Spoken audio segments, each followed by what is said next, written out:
মোংলায় বড় সুখবর, বিশেষ অর্থনৈতিক অঞ্চলে তৈরি হচ্ছে ৬০,০০০ মানুষের কর্মসংস্থানের সুযোগ।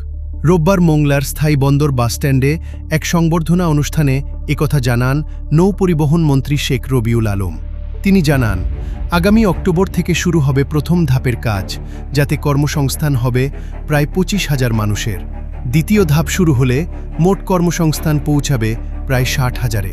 জ্বালানি অবকাঠামোতেও বড় উদ্যোগ নিচ্ছে সরকার। আকরাম পয়েন্টে নির্মিত হবে এলএনজি স্টেশন, ২৩ কিলোমিটার পাইপলাইনে গ্যাস আসবে মোংলায়।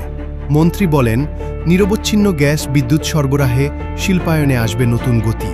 এছাড়া মোংলা নদীতে নির্মিত হবে ১০ম বাংলাদেশ-চীন মৈত্রী সেতু, যা সহজ করবে যোগাযোগ ব্যবস্থা। এই সমন্বিত উন্নয়নে দক্ষিণ পশ্চিমাঞ্চলের অর্থনীতিতে বড় পরিবর্তনের সম্ভাবনা দেখছেন সংশ্লিষ্টরা।